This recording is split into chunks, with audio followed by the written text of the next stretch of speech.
육로로 침공한 100만 명의 이 페르시아군은 테르모필레라는 곳에서 스파르타가 이끄는 7천여 명의 그리스 연합군과 맞붙게 됩니다. 규모의 차이가 엄청나죠. 100만 명 대 7천 명이라니 이 전투를 영화로 만든 것이 바로 지금 보고 계시는 300이라는 영화죠. 오늘은 이곳으로 산책을 떠나볼까 합니다. 오늘의 주제, 서양의 고대 국가입니다. 지금부터 산책을 떠나볼까요? 먼저 고대 그리스의 역사입니다. 본격적인 역사 이야기에 앞서서 그리스가 어디에 있는지 그 위치 파악부터 먼저 좀 해볼게요. 그리스 오른쪽으로는 튀르키예가 있고요. 왼쪽으로는 이탈리아가 있습니다.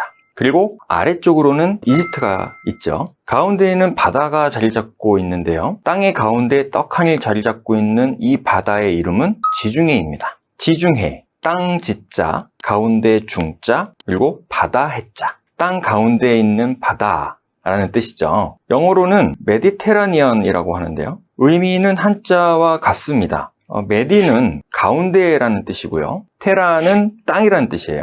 그러니까 땅 가운데에 있다는 거죠. 지중해를 중심으로 오른쪽에 있는 땅, 그러니까 지금의 튀르키예가 있는 이곳을 옛날에는 소아시아라고 불렀습니다. 그런데 이상하죠? 우리가 알고 있기로는 아시아는 여기가 아니잖아요. 우리가 살고 있는 곳이 아시아죠? 그러니까 이 터키, 튀르키예보다 훨씬 더 동쪽에 있는 곳이 아시아인데 왜 그런데 옛날 이 지역에 살던 사람들은 이 튀르키예가 있는 이곳을 아시아라고 불렀을까? 그 이유는요, 그리스를 중심으로 해서 해가 뜨는 동쪽을 가리켜서 아시아라고 불렀던 겁니다. 이 아시아라는 단어가 그 어원을 찾아 올라가면 아수라는 단어에서 왔습니다. 아수. 이 아수라는 단어는 고대 아시리아에서 사용하던 아키드어인데요. 그 의미는 일출입니다. 일출. 해가 뜨다. 그리고 여기에다가 땅을 의미하는 전미어 이아를 붙입니다. 그래서 아수, 이아가 붙어서 아시아가 되는 거죠. 그러니까 아시아는 해가 뜨는 땅이라는 뜻이에요. 그런데 방금 얘기했던 것처럼 이 튀르키예가 동쪽의 끝은 아니잖아요. 이 지역 사람들이 나중에 알고 봤더니 여기가 아니라 더 동쪽에 엄청나게 큰 아시아가 존재했던 거죠. 그래서 이곳을 아시아는 아시아지만 큰 아시아가 아니라 작은 아시아라는 의미로 소아시아라고 부릅니다. 이해되시죠? 그러면 이제 본격적으로 고대 그리스의 역사에 대해서 살펴보도록 하겠습니다. 기원전 2000년 무렵입니다. 러시아 남쪽에 살던 인도 유럽계 백인이 추위를 피해서 남쪽으로 이동을 했습니다. 메소포타미아 지역까지 내려온 이들은 이 지역에 원래 살고 있던 아랍인의 지배를 받다가 기원전 8세기경에 독립을 해서 메디아 왕국을 세웁니다. 한편 소아시아를 거쳐서 그리스로 이주를 한 인도 유럽계 백인들은 에게해에 떠있는 수많은 섬과 그리스 반도에 정착을 하면서 문명을 꽃피우게 되는데요. 이것을 에게해 문명이라고 부른다고 했죠. 기원전 1100년 무렵 그리스 북쪽에 살고 있던 인도 유럽계 백인 중 하나인 도리아인이 남쪽으로 쳐들어옵니다. 그러면서 남쪽에 원래 살고 있던 사람들이 뿔뿔이 흩어지고 새로운 정착지를 찾아서 민족의 대이동이 300년 동안 이어지게 되죠. 국토의 75% 이상이 산으로 이루어진 산악국가 그리스에서 새로운 정착지를 찾아 헤매던 고대 그리스인은 골짜기마다 모여들게 되었고요. 높고 험한 산은 도시와 도시를 가르는 국경이 되었습니다.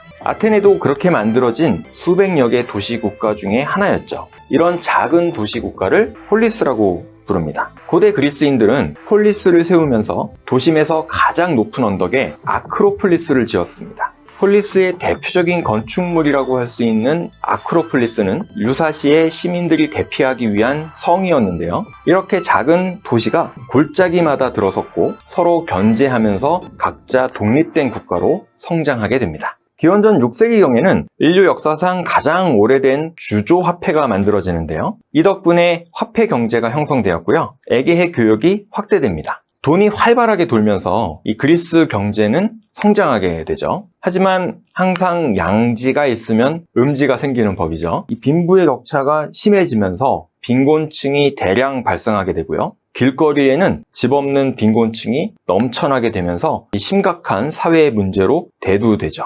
한편 메소포타미아 북부에 인도 유럽계 백인이 세운 메디아 왕국은 페르시아로 이름을 바꾸게 되고요. 페르시아는 점점 세력을 확장해 나갑니다. 아프리카 쪽으로 진군해서 이집트를 정복했고요. 동쪽으로는 인도 국경까지 영토를 넓힙니다. 그리고 서쪽으로는 그리스의 식민 도시가 있는 소아시아의 이오니아까지 그야말로 동서남북 할 것 없이 거대한 페르시아 제국으로 확장합니다. 오리엔트의 모든 영토를 손에 넣은 페르시아가 다음으로 노린 곳은 어디였을까요? 그렇죠. 서쪽으로 눈을 돌려서 가장 가까이에 있는 그리스를 목표물로 정합니다. 거대한 제국 이 페르시아에 비하면 그리스는 폴리스라는 작은 촌락 집단이 옹기종기 모여있는 것에 불과했거든요. 기원전 490년 페르시아군이 함대를 이끌고 이 그리스에 상륙합니다. 그리고 아테네로 진군하기 시작하죠.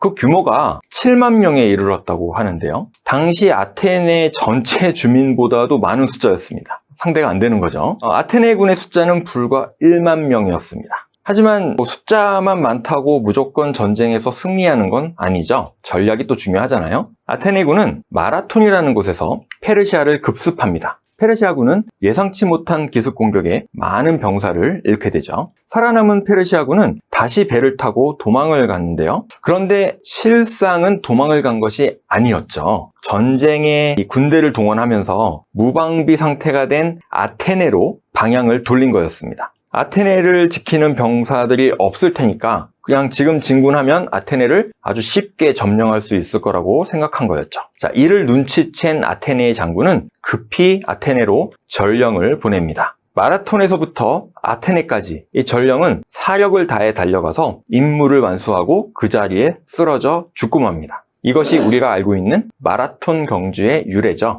전쟁에서 패한 페르시아는 이를 부득부득 합니다. 10년 동안 잊지 않고 꾸준히 전쟁 준비를 합니다. 그리고 드디어 기원전 480년 페르시아의 왕 크세르크세스는 직접 군대를 이끌고 이 육로와 해로를 모두 이용해서 다시 그리스로 진격합니다. 페르시아의 침략 움직임을 감지한 그리스는 비상이 걸립니다. 각 폴리스의 지도자들이 모여서 대책회의를 하는데요. 이 지도자들 대부분은 페르시아에 항복하자고 주장을 합니다. 겁쟁이들이죠. 근데 그도 그럴 것이 강대국 페르시아랑 더 이상 싸워봤자 승산이 없다는 계산이었던 거예요. 전쟁에서 지면 이 지도자들은 모두 죽임을 당할 테니 차라리 돈을 주고 이 목숨을 구걸하는 편이 낫겠다고 생각을 했던 거죠. 하지만 아테네의 테미스토클레스는 생각이 달랐습니다. 이 지상전에서는 페르시아가 잘 싸울지 몰라도 해상전은 그리스가 만만치 않다 이거죠. 그리스한테도 승산이 있다라고 생각을 했어요. 테미스토클레스는 자신의 주장에 힘을 싣기 위해서 빈곤층을 선동합니다. 이 집도 절도 없어서 길거리에서 방황하던 빈민들에게 전쟁에서 승리하면 부를 거머쥘 수 있다고 설득을 한 거예요. 빈부의 격차가 심해져서 아무런 희망도 없이 살아가던 이 빈민들은 테미스토클레스의 제안이 아주 듣기 좋았습니다. 귀가 솔깃했겠죠. 그래서 자발적으로 전쟁에 참여를 하고 이들에게 군선의 노를 젓는 그런 중요한 임무를 맡기게 됩니다. 육로로 침공한 100만 명의 이 페르시아군은 테르모필레라는 곳에서 스파르타가 이끄는 7천여 명의 그리스 연합군과 맞붙게 됩니다. 규모의 차이가 엄청나죠. 100만 명 대 7천 명이라니 이 전투를 영화로 만든 것이 바로 지금 보고 계시는 300이라는 영화죠. 영화를 보신 분들은 아시겠지만 수적으로 열세에 있던 그리스군이 페르시아군을 3일 동안이나 막아낸 아주 기적 같은 전투였습니다. 하지만 결과적으로 그리스는 이 전투에서 패배를 하고요. 페르시아군은 피난을 떠나서 텅 비어있던 아테네를 아주 손쉽게 점령을 하죠. 한편 해상에서 페르시아 함대의 결정적인 일격을 노리고 있던 테미스토클레스가 이끄는 그리스 연합군 함대는 살라미스라는 섬 근처에서 이 페르시아군을 완벽하게 격퇴합니다. 이후에도 페르시아의 패배는 계속되고 결국 페르시아의 그리스 침략은 종식되죠. 페르시아 전쟁 후 이 전쟁에 참여했던 빈곤층은 참정권을 획득하게 되고요. 아테네 등지에서 이 민주 정치가 생겨납니다. 하지만 그것도 잠시였어요. 페르시아가 또 언제 침공할지 모른다는 생각에 강한 군인을 우선시하는 군사 조직을 만들면서 이 민주 정치는 쇠퇴합니다. 그리고 페르시아 전쟁의 두 주역이었죠. 아테네와 스파르타. 이 아테네와 스파르타 사이에 해상제국 주도권을 잡기 위한 전쟁이 벌어집니다. 이 전쟁이 바로 펠로폰네소스 전쟁입니다. 기원전 404년 이 펠로폰네소스 전쟁에서 스파르타가 승리를 합니다. 하지만 이로써 그리스 문명의 황금기는 종말을 맞이하게 됩니다. 이러한 그리스 내부의 혼란을 조용히 바라보면서 미소 짓고 있던 사람이 한 사람이 있었습니다. 이 사람은 바로 그리스 북부의 마케도니아 왕국을 통치하던 필리포스 2세였습니다. 그는 그리스 남부의 군인들을 부추겨서 마케도니아 왕국에 합류하면 그리스 전역을 군사 통치할 수 있다고 설득을 하죠. 그리고 기원전 338년 카이로네이아 전투에서 군사 정치에 반대하던 세력을 일거에 제거하고 그리스를 군사적으로 통일합니다. 그리스를 통일한 필리포스 2세는 새로운 계획을 구상하는데요. 그것은 바로 그리스인과 마케도니아인으로 구성된 대군을 이끌고 페르시아 정벌에 나서는 것이었어요. 매번 페르시아한테 침략만 당하다가 이제는 거꾸로 페르시아를 침략하는 계획을 세운 거였죠. 그러나 기원전 336년 필리포스 2세는 페르시아 정복의 꿈을 펼쳐보지도 못한 채 암살을 당합니다. 그리고 그의 아들 알렉산드로스 3세가 20살의 나이에 왕위에 오르게 되죠. 이 사람이 바로 우리가 알고 있는 그 유명한 알렉산더 대왕입니다. 알렉산드로스는 용맹하면서도 똑똑하기까지 했어요. 소위 엄친아였죠. 그는 당대 가장 유명한 학자를 스승으로 모시고 있었는데요.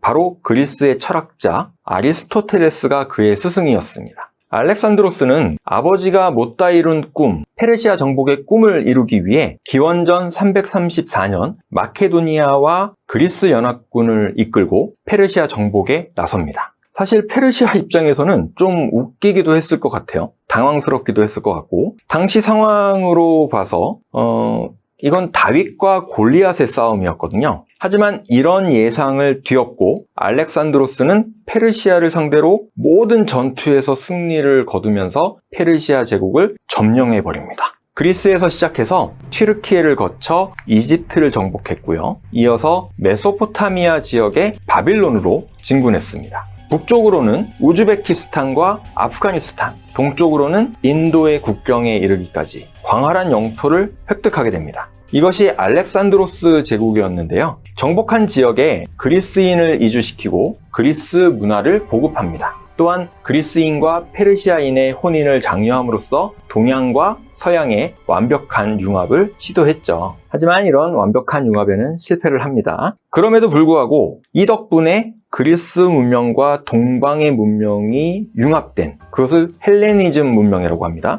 헬레니즘 문명이 생겨나는데 큰 공헌을 한 것이죠. 어떻게 흥미로우셨나요? 자, 여기까지 고대 그리스의 역사 이야기였습니다. 복잡한 세상 궁금한 건 많고 어디서 배울까 망설이지만 세종 TV 문을 활짝 열어봐.